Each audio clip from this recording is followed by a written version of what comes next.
Hello my dear student, आप लोगों को मेरे YouTube channel SP biology sir पर स्वागत है। बच्चों, आज मैं आप लोगों के लिए एक ऐसा टॉपिक लेके आया हूँ जो जीवन की उत्पत्ति से संबंधित है।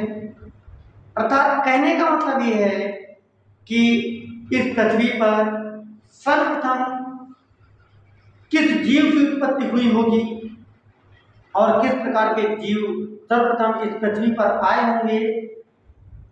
आज हम इन्हीं सभी चीजों के बारे में चर्चा करेंगे।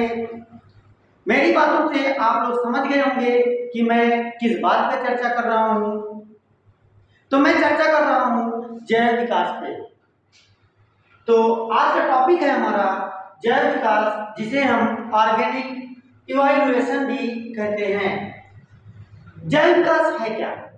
जैव विकास किसे कहते हैं, अर्थात जैव विकास की क्या परिभाषा होती है, और इन्हीं सभी बातों को मैं कम शब्दों में आपको अच्छे से एक्सप्लेन करूंगा। तो सर्वप्रथम हम जानते हैं कि जैव विकास है क्या। तो माय डियर स्टूडेंट, जैव विकास को समझने के लिए एक छोटी सी परिभाषा मैंने बनाई है कि सरल संरचना वाले जीवों से जटिल संरचना वाले जीवों के क्रमिक विकास को जैव विकास कहते हैं। मतलब सरल संरचना वाले जीवों से, अर्थात ऐसे जीव जो उत्पत्ति जिनकी इस पृथ्वी पर सबसे पहले हुई, और वो ऐसे प्रकृति के जीव थे, या ये कहें कि ऐसे संरचना वाले जीव थे जिन्हें हम अपनी नग्न आंखों से नहीं देख सकते थे। तो सर्वप्रथम ऐसे जीवों की उत्पत्ति हुई जिनका शरीर एक कोमल था, सरल था, और धीरे धीरे वो शरीर जो है जटिल होता गया, अर्थात वृद्धि करता गया। तो वही कहा गया कि सरल संरचना वाले जीवों से जटिल संरचना वाले जीवों के क्रमिक विकास को जैव विकास कहते हैं। इतनी बात समझ में आई? जैव विकास, आप समझते हैं जैव विकास का वर्गीकरण किस प्रकार से वर्गीकरण किया होगा।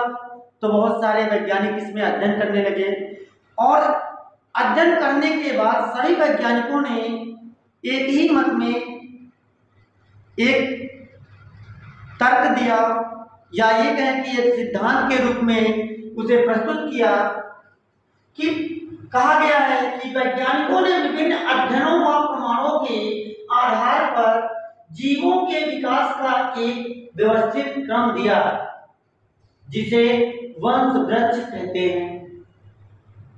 मतलब कि विभिन्न प्रकार के जो अध्ययन किए गए, और विभिन्न साक्ष्यों से या प्रमाणों से ये पता चला कि जीवों के विकास का जो क्रम है वो एक व्यवस्थित क्रम है, और उस व्यवस्थित क्रम को ही क्या कहा गया? वंश वृक्ष। एक तो एक क्वेश्चन आ जाएगा, कभी पूछ सकता है कि वंश वृक्ष किसे कहते हैं। तो आप कह सकते हो कि जीवों के विकास का एक व्यवस्थित क्रम को ही जीवों के विकास के एक व्यवस्थित क्रम को ही क्या कहते हैं? वंश वृक्ष। अब हम जानेंगे वंश वृक्ष क्या है। तो माय डियर स्टूडेंट, वंश वृक्ष को हम ऐसे समझते हैं कि वंश में मनुष्य व अन्य स्तनधारी के साथ साथ पक्षियों को भी, सर्प, मेढक, छिपकली आदि को सम्मिलित किया गया, और इन्हीं सभी को सम्मिलित करने के बाद एक संघ बनाया गया, उपसंघ बनाया गया, जिसका नाम वर्टिब्रेटा रखा गया। क्या रखा गया? वर्टिब्रेटा।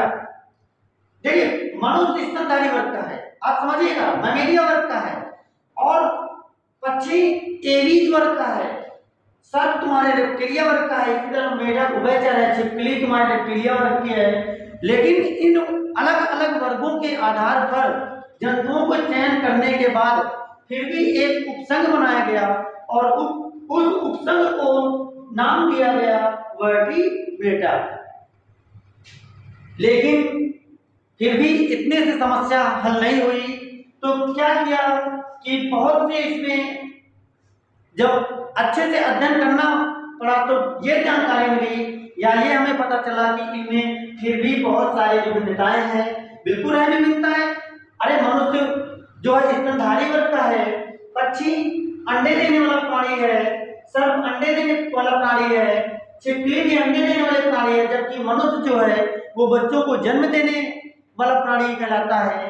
तो इसलिए इनको कहा गया कि इतने से समस्या हल नहीं हुई और इनमें बहुत सारी क्या देखी गई, विभिन्नताएं देखी गई, लेकिन कुछ इसमें समानताएं भी देखी गई। और वे समानताएं भी जैसे नोटोकार्ड में या तंत्रिका कक्षों का जो एक समान होना, ऐसी सारी विभिन्नताएं फिर देखी गई। फिर वैज्ञानिकों ने यह पता किया अपने अध्ययनों के बारे में या अध्ययनों से यह पता किया कि जैव विकास एक सतत मतलब लगातार चलने वाली एक लंबी प्रक्रिया है। कैसी प्रक्रिया है? लंबी प्रक्रिया है, परंतु ये इतनी धीमी व लंबी प्रक्रिया होते हुए भी इसे प्रकृति में देख पाना संभव नहीं है। इतनी लंबी और धीमी प्रक्रिया तो है, लेकिन हम चाहें कि इस विकास को, जैव विकास के बढ़ते क्रम को अपनी आंखों से देख लें तो देख पाना मुश्किल है, और हम सिर्फ महसूस कर सकते हैं, कुछ सालों के अंतराल में इसका एक आकलन कर सकते हैं, लेकिन इनको देख सकते नहीं हैं, क्योंकि विकास कभी दिखता नहीं है। विकास सिर्फ हम उसको एक साक्ष्य के रूप में प्रस्तुत कर सकते हैं, एक आकलन कर सकते हैं, लेकिन देखा नहीं जाता। अतः इस प्रक्रिया का अध्ययन हम निम्न प्रमाणों के द्वारा समझते हैं। तो आगे चलते हैं, वो कौन कौन से प्रमाण हैं जिनके बारे में हम आपको बताएंगे कि जैव विकास है क्या, अर्थात जो जैव विकास की प्रक्रिया है ये किस प्रकार से संपन्न होती है। तो वैज्ञानिकों ने कुछ प्रमाण बताए, और वो प्रमाण कौन से थे तो उन्हीं के बारे में चर्चा करेंगे। तो वैज्ञानिकों ने नंबर 1 पहला प्रमाण बताया था कि तुलनात्मक आकार की व शारीरिक रचना। पहला प्रमाण बताया था तुलनात्मक आकार की एवं शरीर रचना। और दूसरा जो प्रमाण बताया था जीवाश्मीय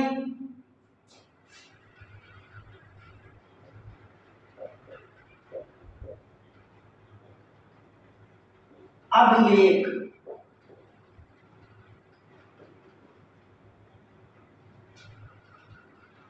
वैज्ञानिकों ने क्या किया कि इन जैव विकास के समस्त चीजों को या उस विकास की प्रक्रिया को समझने के लिए दो प्रमुख रूप से अंतर बताए, या ये कहे कि कुछ चीजें सामने रखी, जैसे कि तुलनात्मक आकार की एवं शरीर रचना। तुलनात्मक इन्होंने बताया कि कुछ जीवों के शरीर समान होते हैं कार्य करने में, तो कुछ जीवों के शरीर समान होते हैं उत्पत्ति और संरचना में। तो सर्वप्रथम हम एक एक को समझते हैं। सबसे पहले हम आपको बताते हैं तुलनात्मक आकार की एवं शरीर रचना के आधार पर इन्होंने जीवों को 3 प्रकार से बताया। जैव विकास की उत्पत्ति को 3 प्रकार से, कौन कौन से? नंबर 1 इन्होंने समजात अंग बताया, समजात अंग बताया। नंबर 2 समरूप अंग बताया।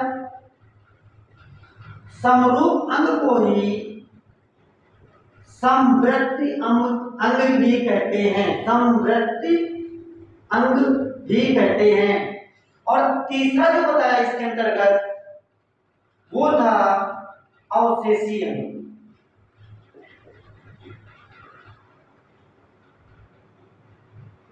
अवशेषी अंग। माय डियर स्टूडेंट, मैं आप लोगों को इन सभी के बारे में क्रमशः एक एक करके बताऊंगा। कि समजात अंग किसे कहते हैं, समवृद्धि अंग किसे कहते हैं और अवशेषी अंग किसे कहते हैं। तो बहुत कम शब्दों में सबसे पहले मैं आपको समजात अंग के बारे में बताऊंगा। समजात अंग किसे कहते हैं?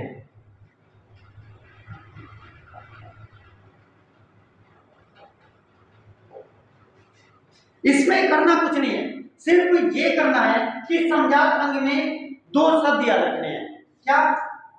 नंबर एक शब्द है संरचना तथा उत्पत्ति और दूसरा शब्द है कार। तो परिभाषा कैसे बनाएंगे? ऐसे अंग, मतलब ऐसे अंग जो संरचना तथा उत्पत्ति के आधार पर क्या हो, समान हो। ऐसे अंग जो संरचना तथा उत्पत्ति के आधार पर क्या हो, समान हो, लेकिन उनके कार्य भिन्न भिन्न हो। उनके कार्य भिन्न भिन्न हो, ऐसे अंगों को क्या कहते हैं? समजात अंग। अरे पढ़ते पढ़ते आप लोगों को याद हो जाएगा, टेंशन मत लीजिएगा। और ये क्वेश्चन अमूमन बोर्ड में अधिकतर पूछे जाते हैं। तो कितनी भी कठिन परिभाषा है उसको हम बिल्कुल कम शब्दों में समझेंगे। ये चैनल ही ऐसा है एसपी बायोलॉजी सर, जो लंबी लंबी परिभाषाओं को छोटी छोटी परिभाषाओं में कन्वर्ट करके आप लोगों के माइंड में डालेगा। तो समजात अंग सिर्फ दो ही शब्द याद रखना है, एक संरचना तथा उत्पत्ति, दूसरा कार्य। अर्थात ऐसे अंग जो संरचना तथा उत्पत्ति के आधार पर क्या हो, समान हो और कार्य में भिन्न भिन्न हो, ऐसे अंगों को क्या कहते हैं? समजात अंग। अब कहोगे सर कैसे हम समझेंगे कि ये समजात अंग है? हम एग्जांपल बता रहे हैं ना आपको, आप एग्जांपल लिख लीजिए। जैसे एग्जांपल है सील के फ्लिपर। जैसे एग्जांपल में सील एक मछली होती है, एक प्रकार की जो समुद्रों में पाई जाती है। सील के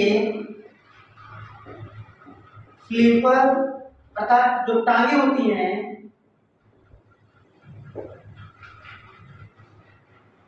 तथा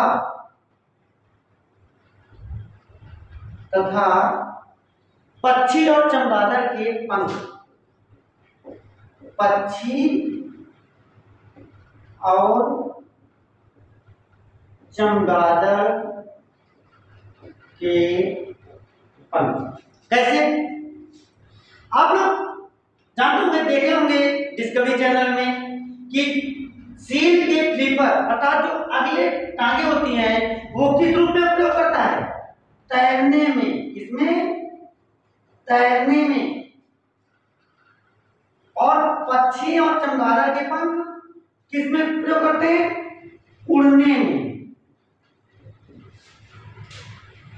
लेकिन इन दोनों पक्षी और चमगादड़ के पंख उड़ने में तो हैं, लेकिन क्या है कि इनकी जो उत्पत्ति है, उत्पत्ति और संरचना क्या होती है?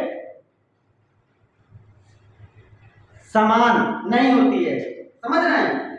ये समान नहीं होती है, लेकिन ये कह सकते हैं कि भाई ये जो सील है फ्लिपर, इसकी जो टांगे हैं वो तैरने में प्रयोग कर रहा है और पक्षी और चमगादड़ उड़ने में प्रयोग कर रहा है। लेकिन इनके जो कार्य हैं, भाई तैर रहा है, ये उड़ रहा है, लेकिन इनकी जो उत्पत्ति है वो क्या है? वो समान है, लेकिन कार्य क्या है? अलग अलग। ये अपनी अगली टांगों को किसमें का प्रयोग कर रहा है? उड़ने में, तो तैरने में। और ये अपनी अगले पंखों को किसमें प्रयोग कर रहा है? उड़ने में। इसमें ना समझ में आओ, अगला एग्जांपल ले लेते हैं। दूसरा एग्जांपल इसी का है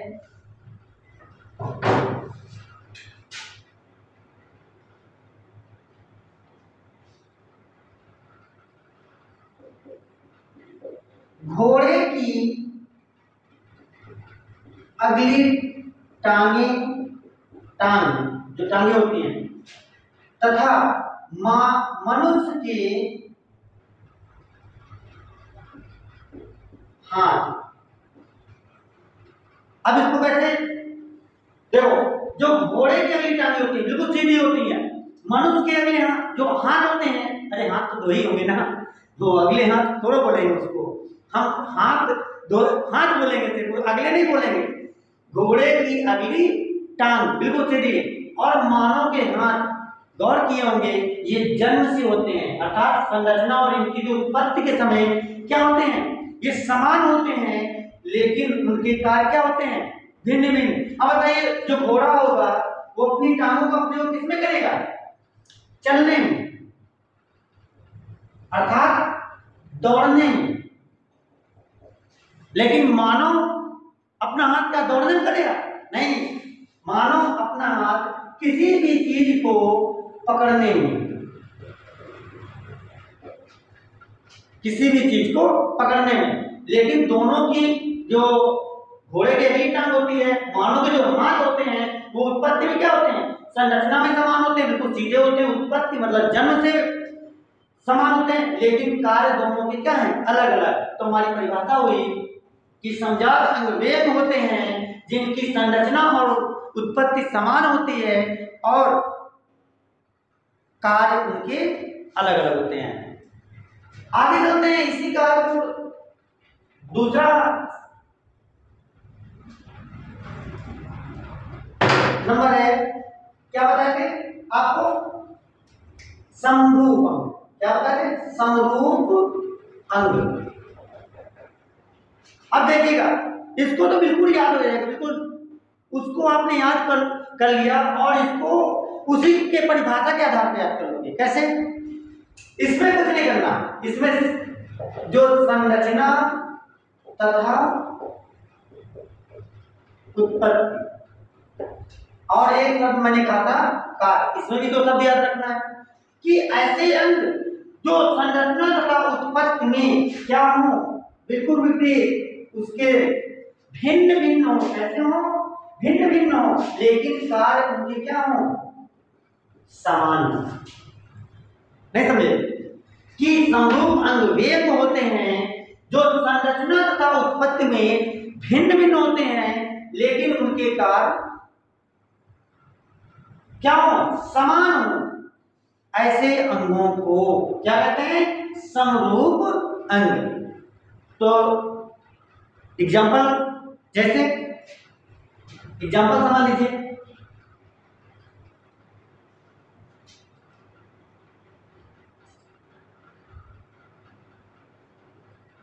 कीट कामा पक्षी कामा चमगादड़ के पंख तथा तथा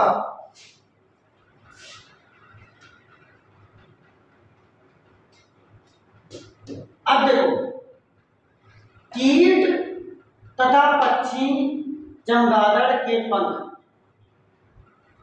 क्या होते हैं भाई, ये कार्य करने में तो क्या होंगे, कार्य करने में समान होंगे, क्या होंगे, समान होंगे, लेकिन उत्पत्ति जो होगी इनकी वो क्या होगी, अलग अलग होगी।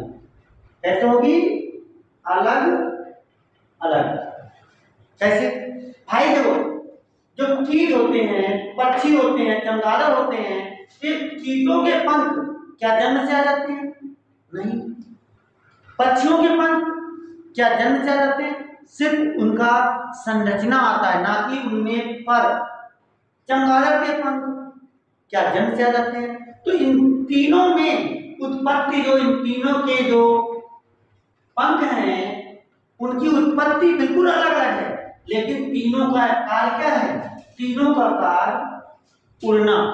तीनों क्या करते हैं, कीट का पंख होगा वो भी उड़ने में, पक्षी का पंख होगा वो भी उड़ने में काम करेगा, और चमगादड़ का पंख होगा वो भी उड़ने में ही काम करेगा। तो हम कह सकते हैं कि ऐसे अंग जिनकी उत्पत्ति और संरचना क्या हो, भिन्न भिन्न हो लेकिन कार्य समान, तो ऐसे अंगों को क्या कहते हैं? समरूप अंग, या इन्हीं को कहते हैं समवर्ती अंग। अब एक और बचा आप लोग उसको भी देख लेते हैं। ये बहुत इंपॉर्टेंट क्वेश्चन है बच्चों, ये समझ लीजिए कि बोर्ड एग्जाम में इनको हमेशा पूछता ही रहता है। अगला क्या है? अवशेषी अंग। अवशेषी अंग इसको कैसे समझेंगे? तो इसकी परिभाषा बना सकते हैं आप लोग कि ऐसे अंग जीवों में या जंतुओं में पाए जाने वाले ऐसे अंग जिनका हमारे शरीर में कोई कार्य नहीं रहता है, सिर्फ अवशेष के रूप में व्यवस्थित रहते हैं, और इन्हीं अंगों को क्या कहते हैं? अवशेषी अंग कहा जाता है। जैसे जैसे क्रमिक रूप परिशेषिका। नंबर 2, निमेषक पटल की झिल्ली। निमेषक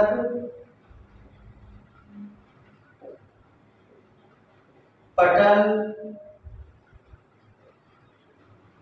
की झिल्ली। और क्या है? कर्ण पल्लव। कर्ण पल्लव।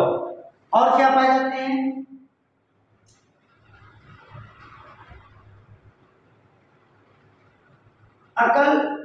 अक्लदार। क्या? अक्लदार।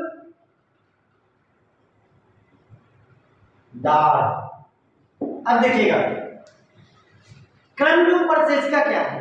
इसे ही हम लोग इंग्लिश में कहते हैं अपेंडिस। अपेंडिस। अपेंडिस क्या होता है?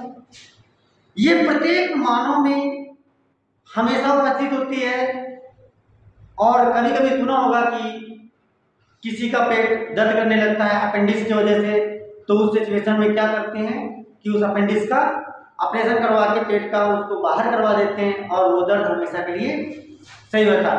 अपेंडिस जो बड़ी आंत होती है उसके पॉइंट में एक उंगली के समान की संरचना होती है, और इसी संरचना को क्या कहते हैं? अपेंडिस कहते हैं। होता क्या है कि जब कभी भोजन के कारण यहाँ से किसी दबाव के कारण इस अपेंडिस के अंदर चले जाते हैं, तो उस दौरान ये अपेंडिस क्या हो जाती है? स्वेलिंग आ जाता है, इन्फेक्शन हो जाता है इसमें, और ये स्वेलिंग होने के कारण जगह ज्यादा घेरता है, और उसे भी क्या पेन कहा गया, दर्द कहा गया। तो कहा जाता है कि एक क्रम रूप परिशेषिका, इसका हमारे शरीर में कोई कार्य नहीं होता। यदि हम इसको हटा भी दें तो हमारे शरीर में कोई इससे कोई प्रभाव नहीं पड़ेगा। निमेषक पटल झिल्ली जो हमारी आंखों में, यहाँ पे आंखों के नीचे जो एक निमेषक पटल पाया जाता है, यदि हम इनको हटा दें, निमेषक पटल ये झिल्ली हटा दें, तो हमारे आंखों में कोई प्रभाव नहीं पड़ेगा। कर्ण पल्लव, ये जो हमारे कर्ण पल्लव होते हैं, इनको भी यदि हटा दें तो हमें बराबर सुनाई देगा, इनसे हमारे कान में कोई प्रभाव नहीं पड़ेगा।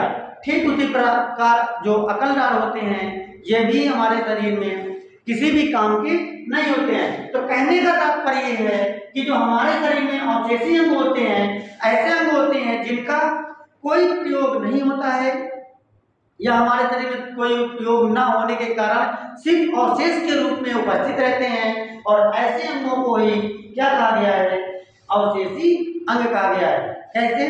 जैसे कि क्रम रूप परिशेषिका जिसे अपेंडिस कहते हैं, निमेषक पटल जिसे हम झिल्ली जो आंखों पाई जाती है, जो कर्ण पल्लव, और अक्लदार। आई होप बच्चों आप लोगों को समझ में आया होगा।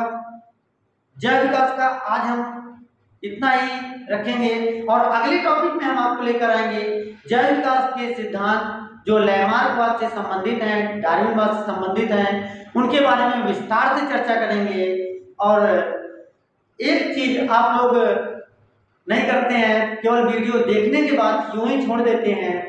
तो प्लीज मेरा रिक्वेस्ट है आप लोगों से कि इस चैनल को सब्सक्राइब कर लीजिए, शेयर कर दीजिए, और ज़्यादा से ज़्यादा शेयर करेंगे तो इससे हमें भी कुछ फायदा होगा। हमें फायदा ये होगा कि हमें मोटिवेशन मिलेगा और आप लोगों को अधिक से अधिक जानकारी दी जाएगी। और यदि हमें मोटिवेशन मिलेगा तो हम नए नए वीडियो और अच्छे अच्छे टॉपिक लेकर आएंगे और हमें पढ़ाने में भी अच्छा लगेगा और हमें लगेगा कि नहीं हमारे द्वारा पढ़ाया गया जो कार्य है वो आपको अच्छा लग रहा है। तो आज तक हम इसी के बारे में चर्चा किए, तो आज हम इसके साथ इस वादे के साथ जा रहे हैं कि अगली बार हम इसका सेकंड पार्ट लेके आएंगे जो होगा जैव विकास के सिद्धांतों पर, लैमार्कवाद के सिद्धांतों पर, अर्थात जो जिराफ पे उन्होंने प्रयोग किया था उस पर चर्चा करेंगे। नेक्स्ट वीडियो के इंतजार में रहिए, तब तक के लिए चलते हैं। जय हिंद।